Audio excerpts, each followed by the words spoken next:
Oh, here we are again. This is exciting. I love this. I've got two people who have a lot of experience about writing books. Uh, One has written a ton of business books. One mixes genres up, and she's also a writing mentor. We have a lot to dive into. So without any further delay, let me introduce this week's episode. You've written a book and you're getting close to publishing it. You know launch day matters and you want the book to make an impact. Don't make this common but costly mistake. Skip building the launch team. Authors often assume a few social posts, maybe an email or two, maybe goodwill just from their network in general will be enough. But without a launch team in place, there's no group of readers ready to post reviews and boost that early visibility. A launch team is not just a nice extra, it's one of the smartest ways to turn your launch into a real business development opportunity. The right team can help wake up your network in a way that leads to sales conversations and referrals. I'm a book launch strategist. I share my launch strategies in my fourth book, Launch Your Book, An Entrepreneur's Guide to Reviews that Drive Revenue. I recommend reading it if you want a strategy to drive 50 or more Amazon reviews and build a stronger pipeline from your book to your business. Always happy to chat. You can find the book, bonus content, and an invitation to schedule a complimentary 30-minute book launch brainstorming session at booklaunchbrainstorm.com. And now let's meet today's panelists. With me today, I have Anna Bartolucci, who wrote Better Sleep for the Overachiever, a practical and science-backed guide that helps high-performing professionals improve their sleep so they can think more clearly, perform at a higher level, and sustain their energy without burning out. And we have David Newman, who's the author of multiple books, including his latest, Market Eminence, 22 Strategies to Build a Bold Personal Brand, Become a Business Celebrity, and Drive Unstoppable Growth, a high-impact playbook that shows entrepreneurs how to stand out in a crowded marketplace, build authority, and turn their expertise into consistent visibility and revenue. Please join me in welcoming Anna and David. Anna, I'm going to go over to you with this first question. Welcome to the show. Can you share a little bit more about the audience, the reader that you had in mind for this book? Yes, and it was an easy one to find because these are the clients who appear in my now virtual psychotherapy office. Basically, these are the people who come in and after I can't sleep, they tell me I can't shut my mind off. And that's because they're putting so much pressure on themselves. And so, yes, this book is based on 10 plus years of conversations I had repeatedly. Is there a particular, like, is it workspace, is like a workplace challenges, or is it like health challenges, or is it sort of a mix of things that you're addressing? It is a mix of things. And so it's more high level than that. So from, things like imposter syndrome to, one of the chapters is called relaxation for people who hate to relax. And, then procrastination, it's the last chapter for a reason. So yes, general things that happen in people's brains tackles from a psychological perspective. That's so interesting. I love this. David, welcome to the show. Can you give us a little insight into who you wrote your book for? Yes. And by the way, Anna, I turn my brain off all the time. I'm not even sure if it's on right now. So we'll find out. We'll find out. But it's great to be here with you both. I wrote the book Market Eminence for really anyone who has the business of expertise, anyone who's in the business of expertise. So this could be an entrepreneur, a consultant, a speaker, a trainer, an agency owner, an executive who represents a company who has an expertise-based offer, salespeople who are in the advice or advisory business. Really, it's people who want to build a strong personal brand to grow their company's revenue. That's awesome. And both of you have multiple books in your background.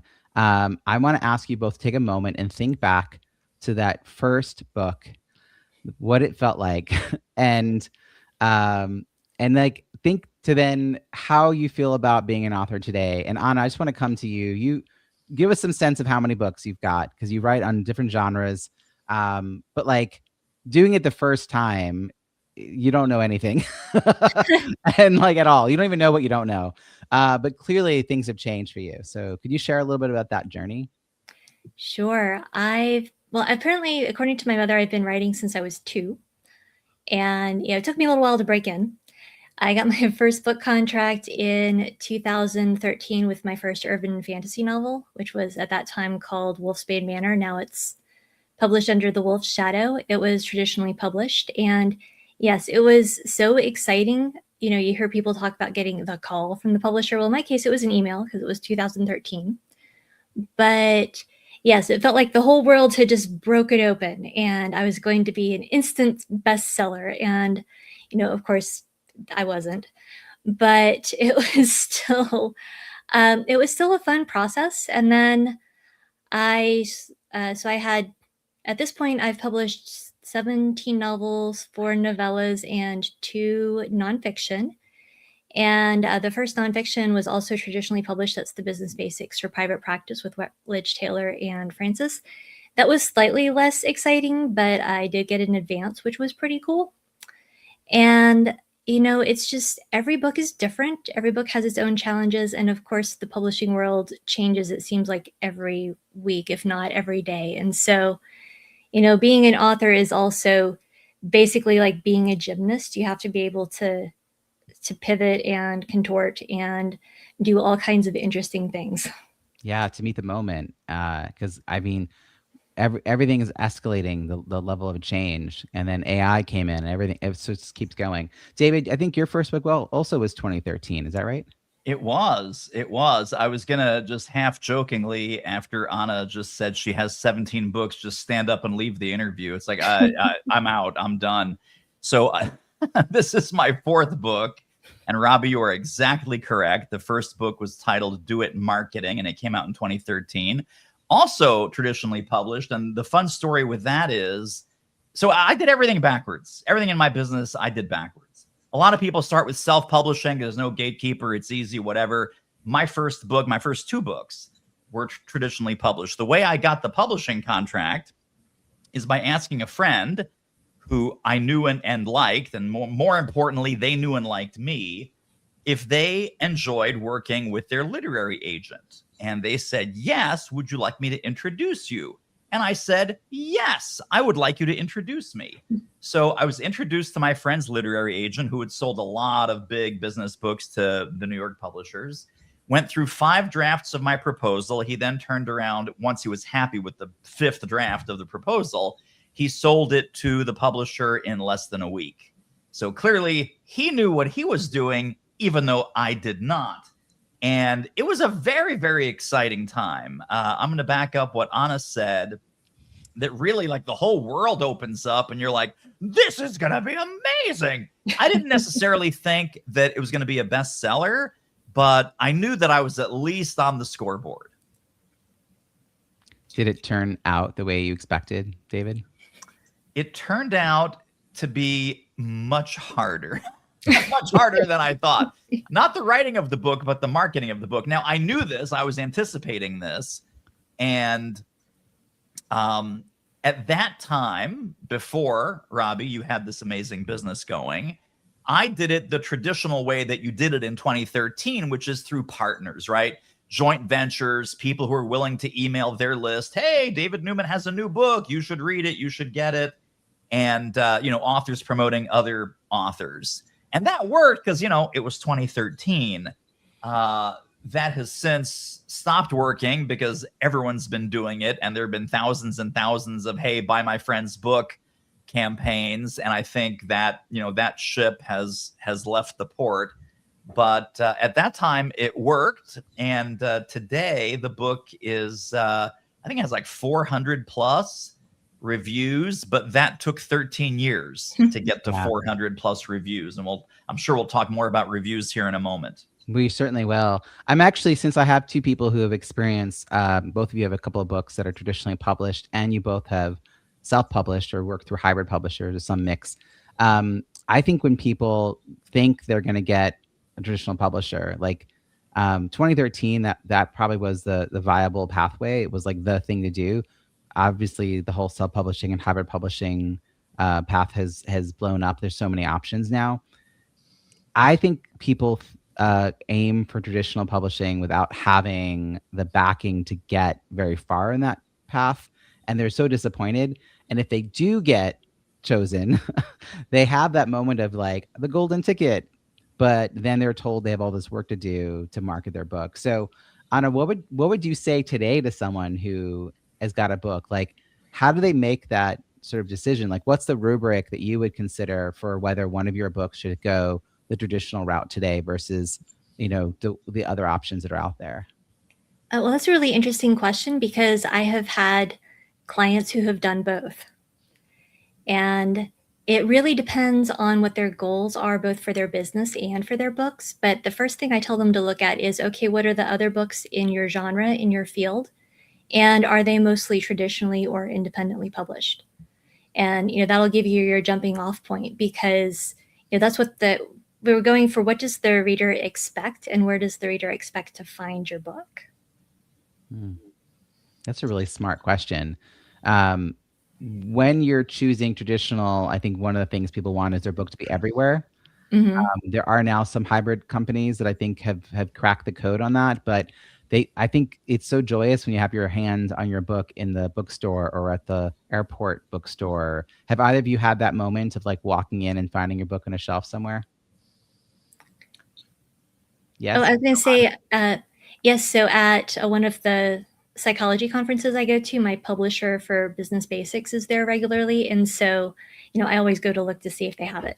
Yeah. And I always get a picture. It's like, look, I found it in the wild. Yes. And what about you, David? Yeah, my first two books actually were both bookstore sightings by me in some cases first. And then what's really cool is when other people see the book first and take a picture, and then, hey, this was at the Houston Galleria Barnes and Noble. Hey, I'm at the airport and I just saw the book, or they post it on social media, or they email me. That's really fun. To me, I've done 2 with traditional and 2 with hybrid.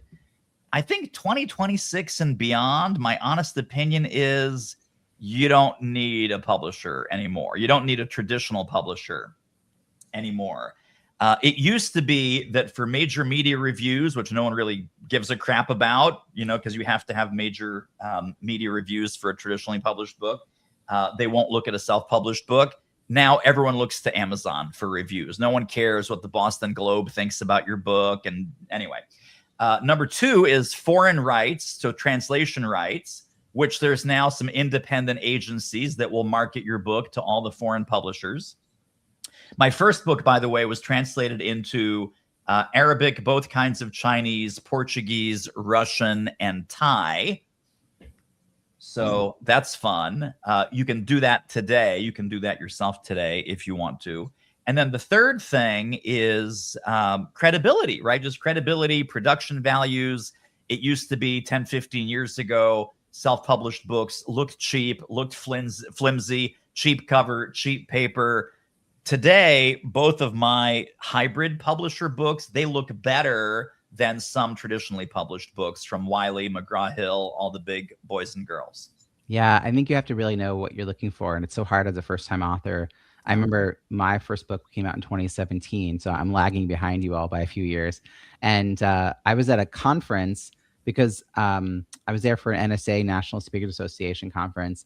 And I had found an app on my phone that was a ruler. And I was at the exhibitor booths measuring the gutter margin of books, because the person I'd hired to lay out my book knew less than I did, but it's who I could afford. And when I said I didn't want my book to look self-published, she said, "Why?" So I had to take it by myself to tell her that the 6:9 margins that she had for my 5:8 book would not work. And I then had to go find books that were approximately 5:8 and figure out the margins for her. Yeah. And so I tell people, I have a small group program called the Author ROI Lab. And I say that there's a rubric of time versus money versus control with an overlay of knowledge. How much do you want to learn about this process? How much do you want to pay? How much time do you have? And how much control do you want? Because there's some answer mixed in there. And it's interesting, David, you said the whole idea of like going backwards, being traditionally published. It's actually really hard. If you have a self-published book and it doesn't go well, I don't think any traditional publisher will touch you. So you could actually ruin your chances by not doing a strong enough launch. Yeah. The other thing that's popped up recently, and I don't know if Anna, you've come across this, is verifymywriting.com. It's an AI tool that will scan your book to see, and you have to pay for it, to see what percentage of the book's writing was done by a human. And then you can pay to give something to like to a publisher. You can get a public version to put on your website. So I came across this, my fourth book. I was part of the AI world when I was writing it, and I'm happy to say I'm 96+% human. So I feel very like good about that, considering how much AI was part of the like asking questions and such. So I don't know if that's becoming part of it too. Like even hybrid publishers are creating higher standards for what they'll accept because there's just such an inundation. What, you know, David, what would cause you to write another book at this point? Like you have paced your books out over the years. You know, Yeah. you seem to get like something in your gut. Like this is a new idea, this market eminence, and you were like, okay, I'm going to find a way to share it. How did you decide that this was going to be in the medium of a book, and what would cause you to go through all this again? Because it's a lot. Well, it's funny. I wasn't going to write a fourth book because I wrote the first 3 books are in this Do It series. So the first book was Do It Marketing, followed by Do It Speaking, and then Do It Selling. And when people said, hey, when's your next book coming out?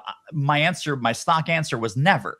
There's no more books. These are the only 3 things that I know anything about is marketing and speaking and selling. And that's it.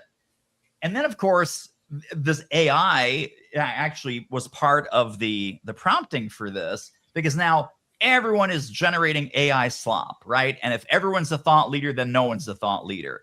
And people are just cranking out AI LinkedIn posts and AI Substack newsletters. And there's just this flood of nonsensical, robotically generated, which I've come to immediately recognize. There's definitely some AI thumbprints, and it goes beyond just the M dashes and the emojis and things that we all know, but it's still bad at doing those things. So I said, okay, what does it take to be noticed, to be really noticed as a human expert, not only as a human expert, but somebody who is distinct and unique and well differentiated and becomes one of the few people in the world who is really great at doing what they do. So how do you become that top 0.1%? And obviously the answer there is some combination of differentiation, positioning, messaging, etc., which I had written about partly in each of those 3 previous books. So in a way, this is a compilation and a distillation of everything that was in Do It Marketing and Do It Speaking and Do It Selling, about how do you differentiate, how do you position, how do you market, how do you message what you do, so it doesn't just sound different, doesn't just look different, but it actually substantially and tangibly is different. It's different. It's cooler, better, smarter, faster than any competing or alternative resource. And so doing that, kind of getting the compilation from the 3 previous books, and then adding some recent rants and presentations and client conversations to that. That's how this 4th book came about. I really now can tell you there probably will not be any more books. I'm going to hold you to that. And I feel similarly at this moment for myself. One more question, David. It's a very different format. It reminds me of, Exactly What to Say. And it's like ease. Philip Jones is Exactly What to Say. It's like it's a quick, like large font on some pages, little font, not a lot, not super text heavy, easy to flip through. Very different from Do It Marketing. So how did you decide the format was? I mean, it just feels like it's a departure. Sometimes we fall into a like tried and true, right? This is work. So you're like reading the market and you're like, let's try something. How did you decide that was going to be the direction of this book? Well, so because going along the lines of the AI slop is everywhere, people don't want to go through a 300-page brick of a business book. At least they don't want one from me, because I've written 3 others, and there's 900 pages of thick business book if you want that. This was meant to be read on a flight from New York to Chicago. And it's funny that you mentioned Phil's book, because Phil's book, which is totally fantastic, and I recommend to everyone, Exactly What to Say. Exactly What to Say was my spirit animal. Exactly What to Say was the model that I was trying for. So it's a huge compliment, by the way, to hear you compare it to that book. That book has sold 1 million+ copies, maybe even 2 million. Yeah. At this point, it's just been a runaway huge success for Phil since, I guess, 2017 when it was first published. People don't have time. They don't have time. I want a CEO or a consultant or an agency owner to get on a plane in New York, fly to Chicago, read the book, consume the book, maybe take some notes in the margin. The plane lands, and the first thought I want in their head is, somebody needs to call this guy, and we need to get him in here to give a speech or a program or to work with our executives.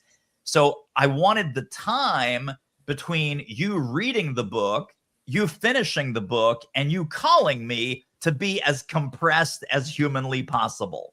That's and amazing. for that, it is this workbook style book that's also kind of a diagnostic. So as you're working through it, you will come to the realization, 99% of people will come to the realization, oh, I don't have this quite as dialed in as I thought I did. And I have a problem. I have a gap.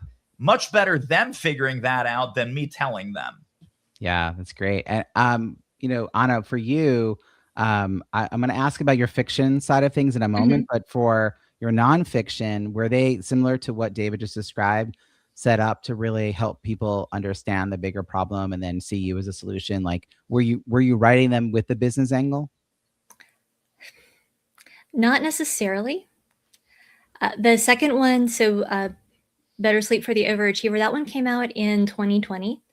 And I had kind of dragged my feet on it because I was thinking, do we really need another sleep book in the world? But then, it's not really another sleep book. It's for people who are tired of the usual sleep advice and, want to get to a deeper solution. And I ended up pushing it out in 2020 because I needed something to give my referral sources, to give the people they were referring to me who were on a wait list, because of course, the world was falling apart and everybody needed a sleep therapist. And at this point, it has brought me some clients. It has brought some clients to the practice, which has been nice, especially since we are all SIPAC providers, so we can see patients in most states via telehealth. And although I think it was really more at the time, it was more to help people. And then, when I wrote Business Basics for private practice, it was because we don't get any business training in psychology school. And I wrote it because every time I brought on a new contractor, they had 1 million questions. And so I wanted to be able to hand them something and say, here, read this, and then ask me your higher level questions. But apparently that's become the go-to to other behavioral sleep medicine providers who are setting up their private practices, which I'm very happy to hear about. And I am willing to do some business consulting, but that is like my 5th or 6th career option down the line. But it's so great that you found a gap in that space, provided something of value, and then it raises your visibility in that profession. Not just for that reason, but like now more people know your name. So that it works in your favor in lots of ways. Now for the fiction side of things, clearly this is a passion of yours. You've got a long, list of a long catalog of books.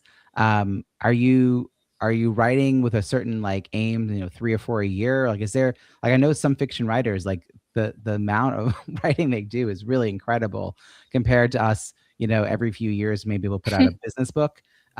So how do you think about the writing pattern for both these styles of books? And is it different when you're writing nonfiction versus fiction, like how you get into it?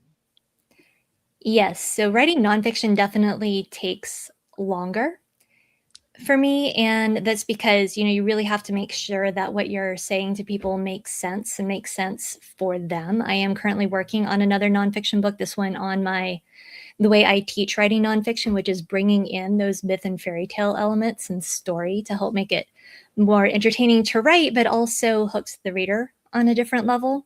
And so I'm writing out my method for that. And it's interesting, like I like to joke, when you write nonfiction, you can't just do what you would do in fiction, where if you get stuck, you just kill somebody off, because, the authorities don't like that. So it's, it requires a little bit other kinds of brain power. But yes, fiction is how I keep myself sane.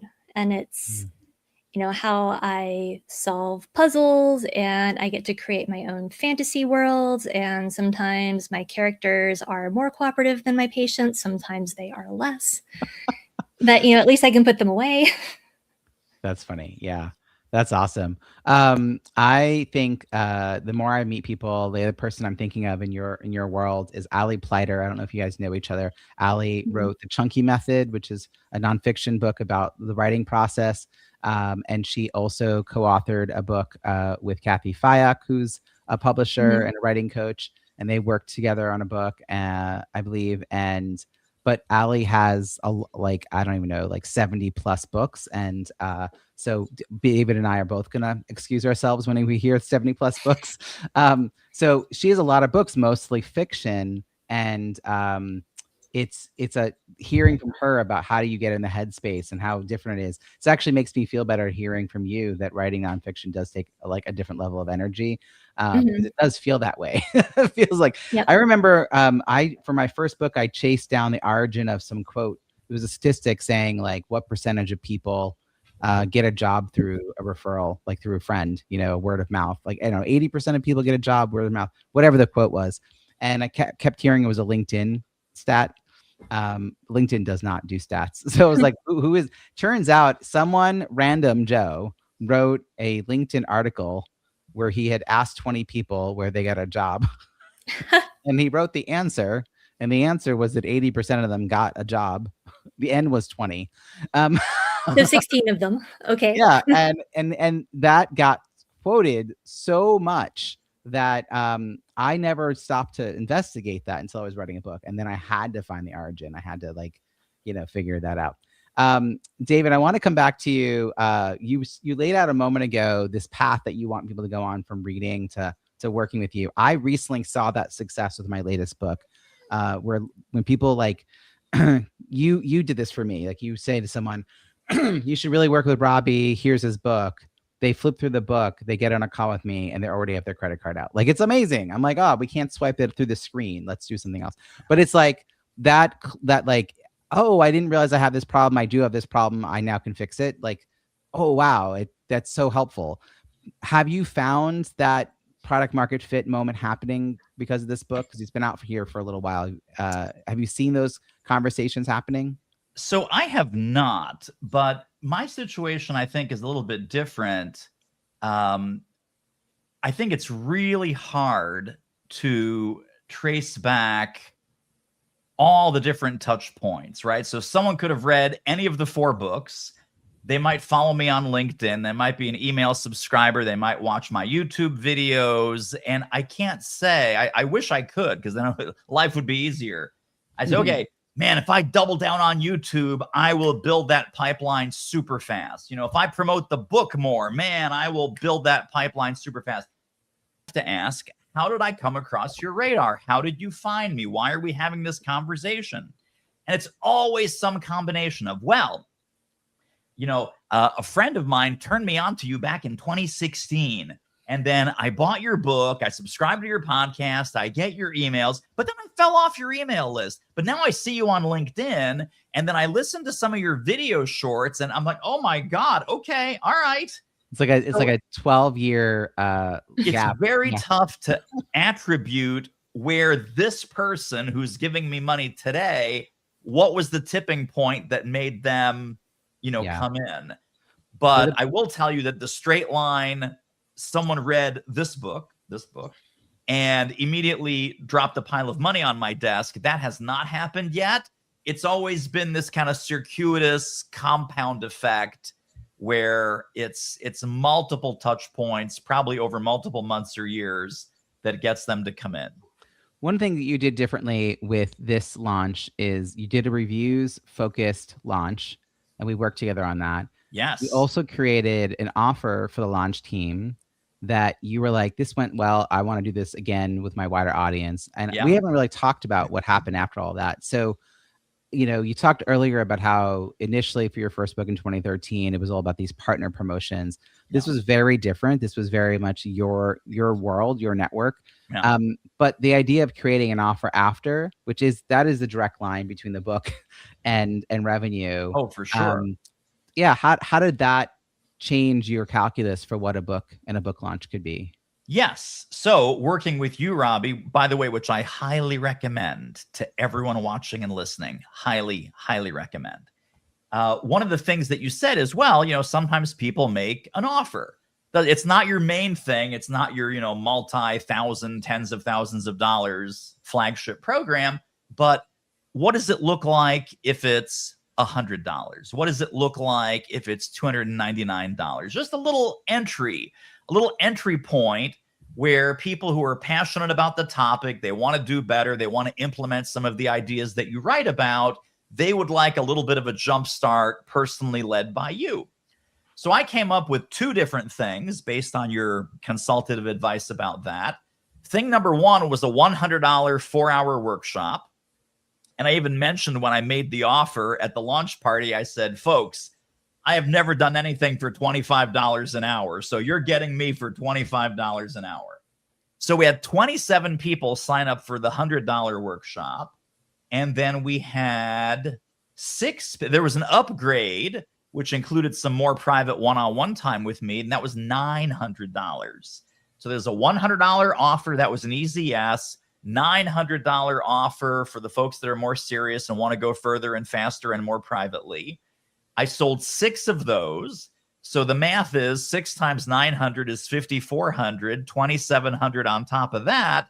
We're talking like $8,100 for me spending, was it 60 minutes, Robbie? 60 minutes, 90 minutes on Zoom? Yeah, we're doing 60. So I don't think I've ever made $8,100 in 90 minutes quite so fast as with this launch party idea. 100%, by the way, attributed and with gratitude to you.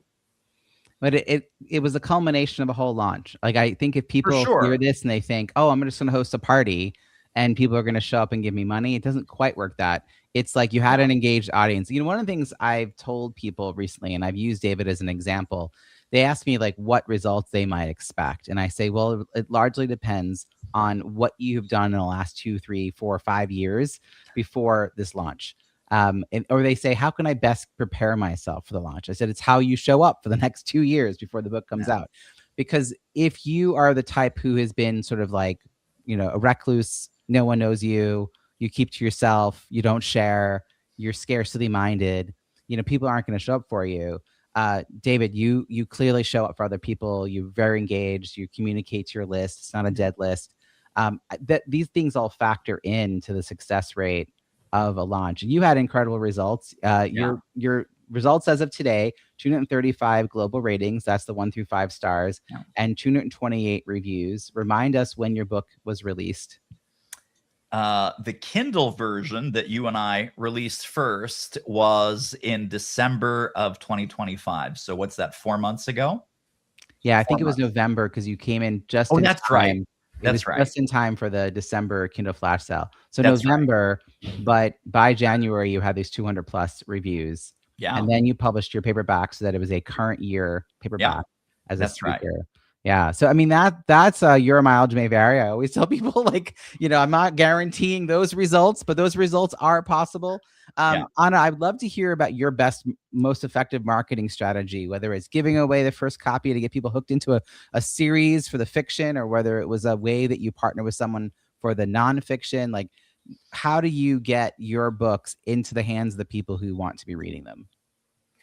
Yes. So like David was talking about, it's all about, it's all different ways because readers are in different places. And so I have done sci-fi fantasy conventions where I've gone and been on panels and sold books. And it's interesting because even at those conventions, like Better Sleep for the Overachiever sells as many or not, if not more copies than any of the fiction. It's hilarious. That's really interesting. Yeah. Yeah, it's like, well, yes, I am author Cecilia Dominic, and I'm also Dr. Anna Bartolucci, and here's my nonfiction.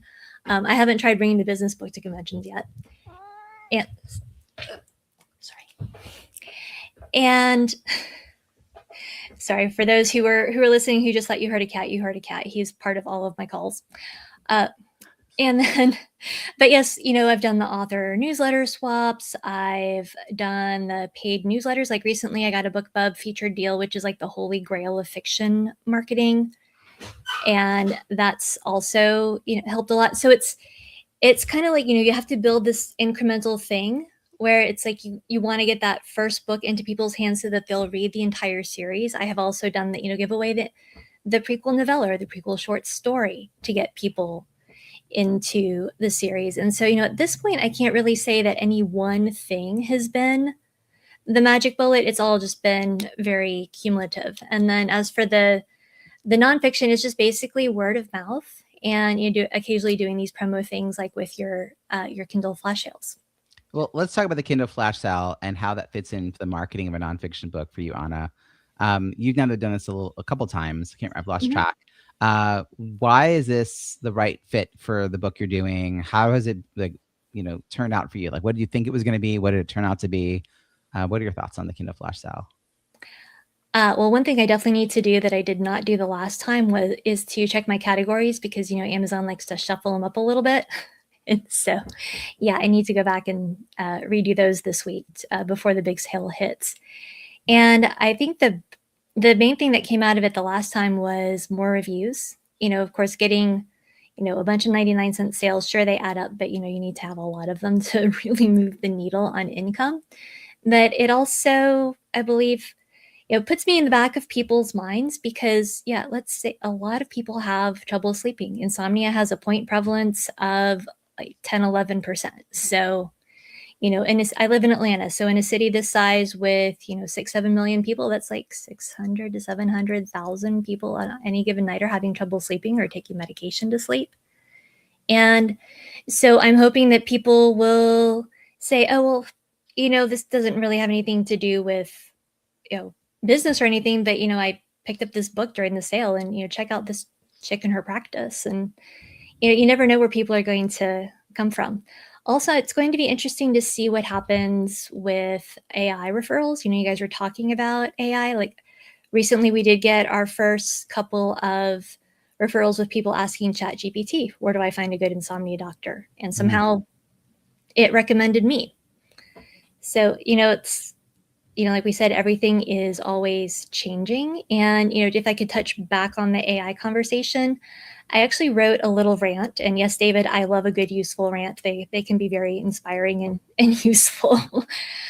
But yeah, I recently wrote a rant on my Substack on how use of AI keeps authors from developing their voice, which is so important regardless of whether you're writing fiction or nonfiction. Because, yeah, you don't want to end up sounding like everyone else.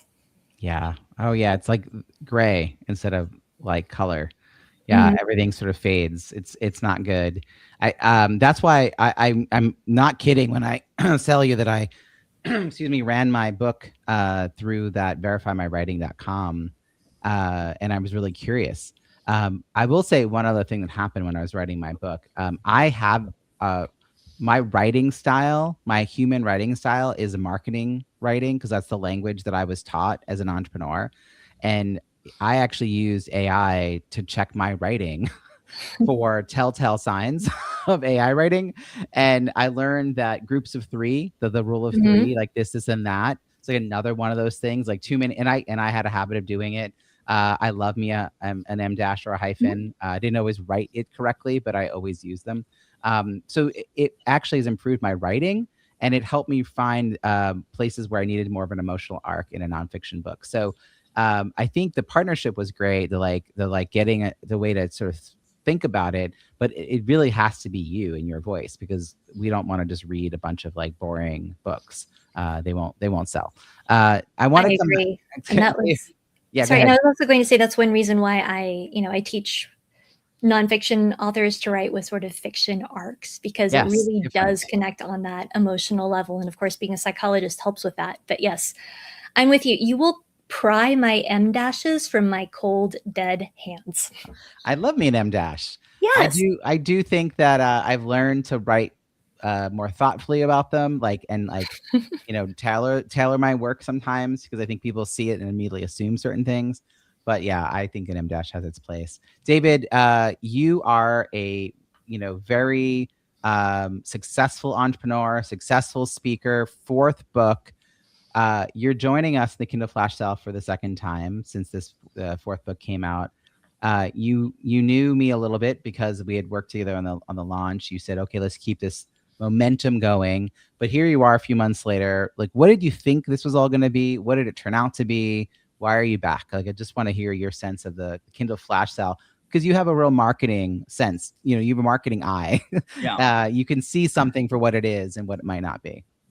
So the Kindle flash sale, I thought, was a great way to get, it's like artist-owned gallery where you can get book recommendations from book critics or Amazon reviewers, or you can get book recommendations from other authors.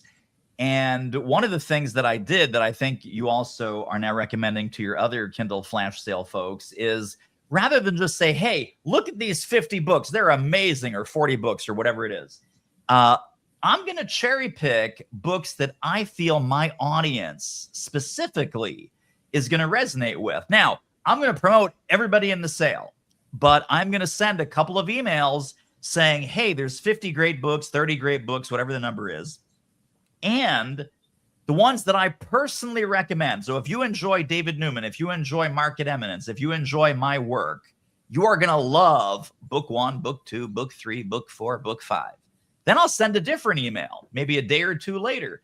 Hey, Kindle flash sale, today's the last day. Don't forget, by the way, I gave you 5 books last time. Here's 5 more books that if you enjoy what I do and what I share with you, you are going to love book 6, book 7, book 8, book 9, book 10.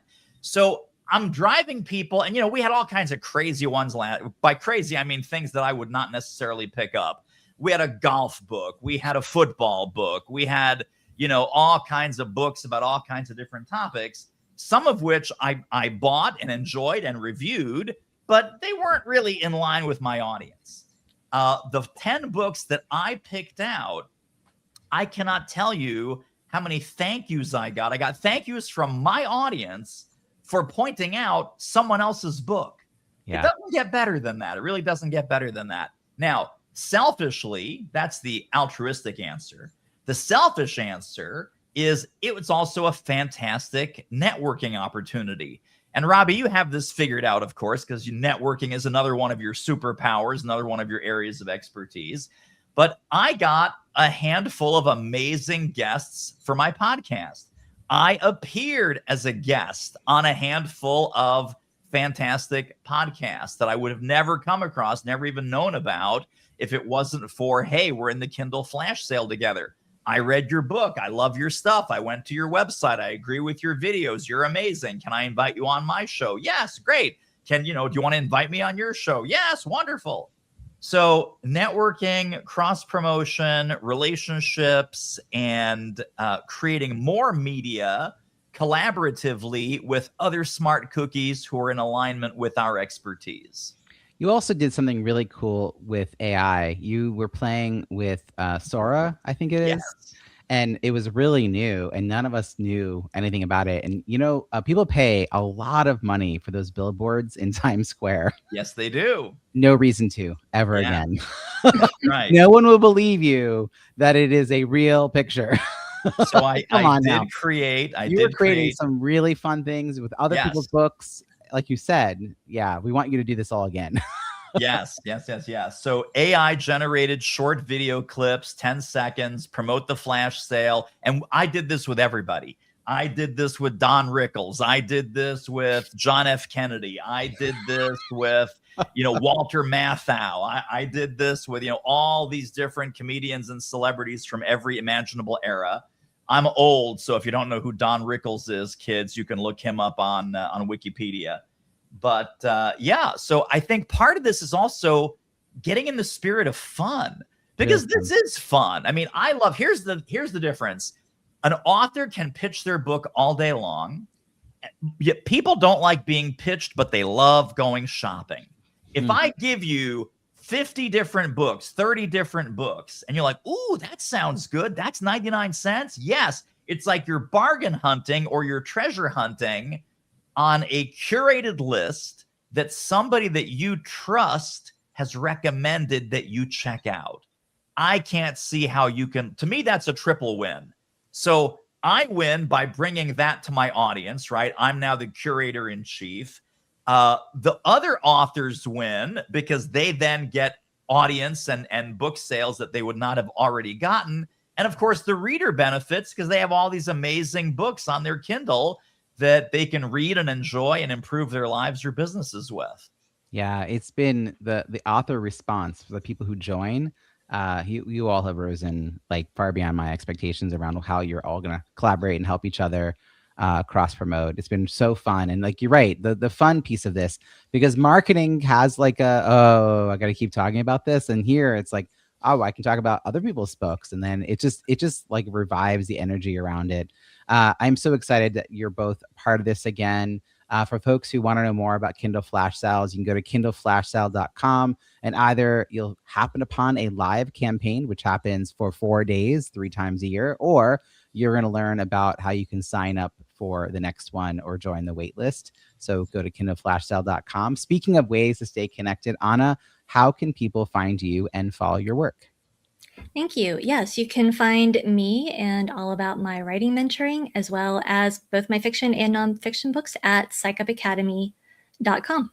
Fantastic. We'll put that link in the show notes. Also, your LinkedIn and your book links at bizbookpubhub.com in the show notes. David, how can people find you and follow your work? Well, relative to our conversation today, right here, marketeminence.com, a whole bunch of free resources, downloads, videos, and training around how to become a category of one.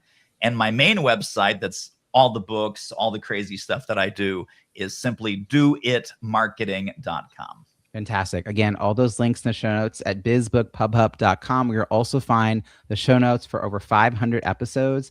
It's incredible what people have been willing to share about their author journey. So much good knowledge to be had. You also will find a curated directory of experts who will support you wherever you are in your author journey: writing, editing, publishing, launching, or marketing, free virtual networking events, a blog, Kindle Flash Sales, just so much good stuff. Go head over to bizbookpubhub.com. Panel, thank you again so much for joining us. Thank you.